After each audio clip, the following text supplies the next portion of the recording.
আসসালামু আলাইকুম। আজকে সর্বশেষ সংবাদ জানাবো আমি নুসরাত। প্রথমেই জানিয়ে দেব সংবাদ শিরোনাম। 12 ফেব্রুয়ারির মধ্যে আসা পোস্টাল ভোট গণনায় নেবে ইসি।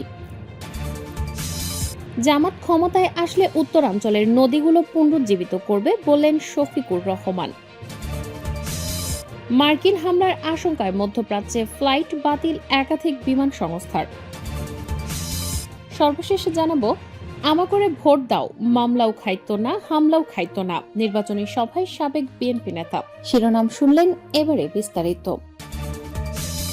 12 ফেব্রুয়ারির মধ্যে আসা পোস্টাল ভোট গণনায় নেবে ইসি। ত্রয়োদশ জাতীয় সংসদ নির্বাচনে এবারই প্রথম পোস্টাল ব্যালটে ভোট গ্রহণ শুরু করেছে নির্বাচন কমিশন। ইসি জানিয়েছে, নির্বাচনের দিন 12 ফেব্রুয়ারি বিকাল 4:30টার মধ্যে রিটার্নিং কর্মকর্তার কাছে পৌঁছানো পোস্টাল ভোটগুলোই শুধু গণনার অন্তর্ভুক্ত হবে। শনিবার নির্বাচন কমিশন থেকে দেয়া এক বিজ্ঞপ্তিতে এ তথ্য জানানো হয়। বিজ্ঞপ্তিতে বলা হয়, মোবাইল অ্যাপের মাধ্যমে নিবন্ধন করা ভোটারদের ব্যালট পাওয়ার পর যত দ্রুত সম্ভব ভোট প্রদান সম্পন্ন করে নিকটবর্তী পোস্ট অফিস বা ডাক বাক্সে হলুদ খাম জমা দিতে হবে। ইসি জানিয়েছে, রিটার্নিং কর্মকর্তার কাছে 12 ফেব্রুয়ারি বিকাল 4:30টার মধ্যে পোস্টাল ব্যালট পৌঁছালে সেটি ভোট গণনায় যুক্ত করা হবে। নির্ধারিত সময়ের পরে আসা কোনো ব্যালট গণনায় ধরা হবে না। ইসি সূত্র জানায়, দেশে ও দেশের বাইরে থেকে মোট 15,33,000 ভোটার পোস্টাল ব্যালটে ভোট দেওয়ার জন্য নিবন্ধন করেছেন। এর মধ্যে অর্ধেকের বেশি ভোটার প্রবাসী। সংশোধিত তফসিল অনুযায়ী গত 22 জানুয়ারি থেকে নির্বাচনী প্রচারণা শুরু হয়েছে। আগামী 10 ফেব্রুয়ারি সকাল 7:30 পর্যন্ত প্রচারণা চালানো যাবে। ভোট গ্রহণ অনুষ্ঠিত হবে 12 ফেব্রুয়ারি সকাল 7:30 থেকে বিকাল 4:30 পর্যন্ত। জামাত ক্ষমতায় আসলে উত্তরাঞ্চলের নদীগুলো পুনরুজ্জীবিত করবে বললেন শফিকুর রহমান। জামাতে ইসলামী সরকার গঠন করলে উত্তরাঞ্চলের নদীগুলোকে পুনরুজ্জীবিত করতে পরিকল্পনা গ্রহণ করবে বলে জানিয়েছেন দলটির আমির ডক্টর শফিকুর রহমান। শনিবার 24শে জানুয়ারি সকালে গাইবান্ধার পলাশবাড়ির এসএম পাইলট উচ্চ বিদ্যালয়ের এক নির্বাচনী জনসভায় তিনি একথা বলেন।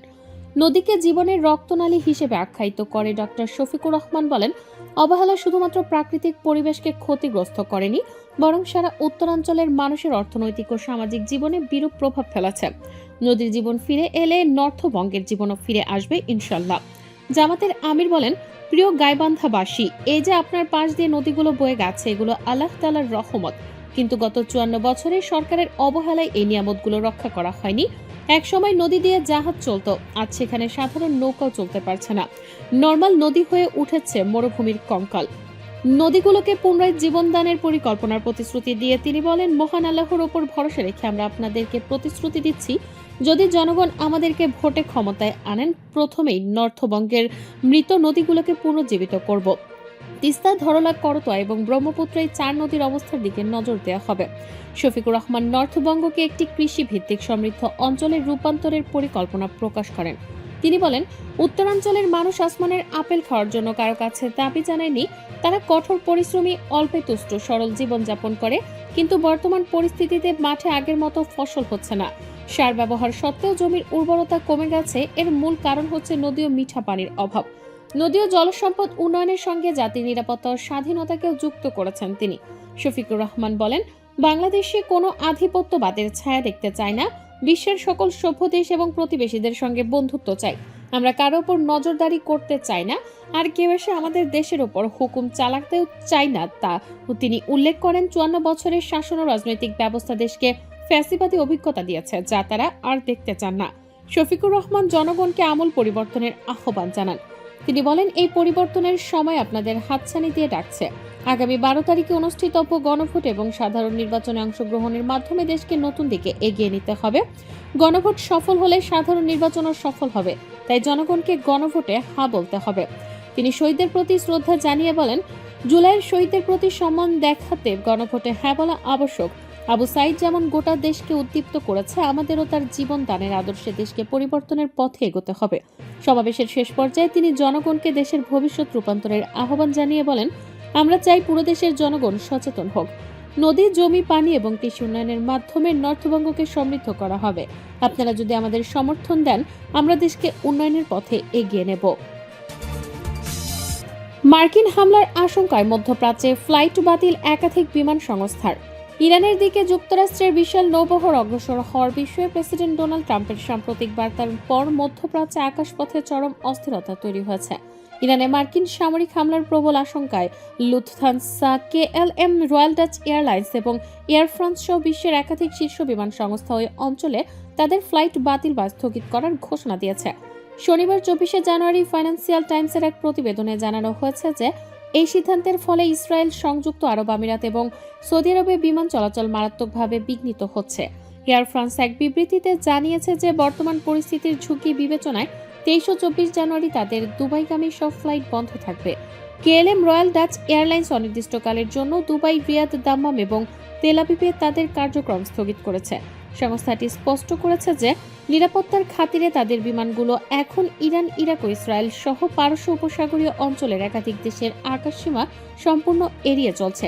একই ধরনের সতর্কতা অবলম্বন করে ইউনাইটেড এয়ারওয়েজ এবং এয়ার কানাডাও ইসরায়েলে তাদের ফ্লাইট পরিচালনা বন্ধ করে দিয়েছে। আন্তর্জাতিক বিমান চলাচল বিশ্লেষকরা মনে করছেন, যুদ্ধের দামামা বেজে ওঠায় বিমান সংস্থাগুলো বিমা ঝুঁকি এবং যাত্রীদের নিরাপত্তার কথা ভেবে এই কঠোর পদক্ষেপ নিচ্ছে। উত্তেজনার সূত্রপাত মূলত গত বছরের ডিসেম্বরে ইরানে শুরু হওয়া সরকার বিরোধী বিক্ষোভকে কেন্দ্র করে। বিক্ষোভ দমনে ইরান সরকারের কঠোর অবস্থানের তীব্র সমালোচনা করে আসছেন মার্কিন প্রেসিডেন্ট ডোনাল্ড ট্রাম্প। তিনি বারবার হুঁশিয়ারি দিয়েছেন যে বিক্ষোভকারীদের উপর দমন পীড়ন ও ফাঁসি কার্যকর বন্ধ না হলে তিনি ইরানে সরাসরি সামরিক হামলার নির্দেশ দেবেন। গত সপ্তাহে একবার হামলার পরিকল্পনা থেকে ট্রাম্প পিছিয়ে এসেছেন বলে গুঞ্জন উঠলেও গত কয়েকদিন ধরে তার আক্রমণাত্মক বক্তব্য এবং উপসাগরীয় অঞ্চলে নৌবহর পাঠানোর ঘোষণা নতুন করে যুদ্ধের শঙ্কা জাগিয়ে তুলেছে। মধ্যপ্রাচ্যের বর্তমান ভূরাজনৈতিক প্রেক্ষাপটে অচলাবস্থা কেবল আকাশপথেই সীমাবদ্ধ থাকছে না, বরং তা বৈশ্বিক জ্বালানি বাজার এবং আঞ্চলিক স্থিতিশীলতার ওপরও নেতিবাচক প্রভাব ফেলছে। ফাইন্যান্সিয়াল এক্সপ্রেসের তথ্য অনুযায়ী ট্রাম্পের করা নজরদারির ঘোষণার পর থেকেই তেহরান ও ওয়াশিংটনের মধ্যে এক ধরনের স্নায়ুযুদ্ধ শুরু হয়েছে। বিমান সংস্থাগুলোর এই গণহারে ফ্লাইট বাতিলের ঘটনা প্রমাণ করে যে আন্তর্জাতিক মহল যে কোনো সময় একটি বড় ধরনের সামরিক সংঘাতের আশঙ্কা করছে। এই পরিস্থিতিতে মধ্যপ্রাচ্যের প্রধান বিমানবন্দরগুলোতে হাজার হাজার যাত্রী আটকা পড়েছেন এবং বিকল্প পথে যাতায়াতের জন্য অতিরিক্ত খরচ ও সময় ব্যয় করতে হচ্ছে। আমগরে ভোট দাও, মামলাও খাইতা না, হামলাও খাইতা না, নির্বাচনী সভায় সাবেক বিএনপি নেতা। আওয়ামী লীগের অনেক ভালো লোক আছে না, যারা চাঁদাবাজ না সন্ত্রাস না, তাগো কাছে আপনারা ভোটের লেগে চাইবেন যে ভাই আমাগরে ভোট দাও, তোমরা মামলাও খাইতা না, হামলাও খাইতা না, এক ভাই হিসেবে চাইলাম ধানের শীষে ভোট মারো, তোমরা তো আর জামাতে যাইতা না। শুক্রবার 23শে জানুয়ারি বিকেলে লক্ষ্মীপুরের রায়পুর পৌরসভার 7 নম্বর ওয়ার্ডে বিএনপির এক নির্বাচনী পথসভায় কথা বলেন দলের সাবেক এক নেতা। তার নাম বাহারউদ্দিন।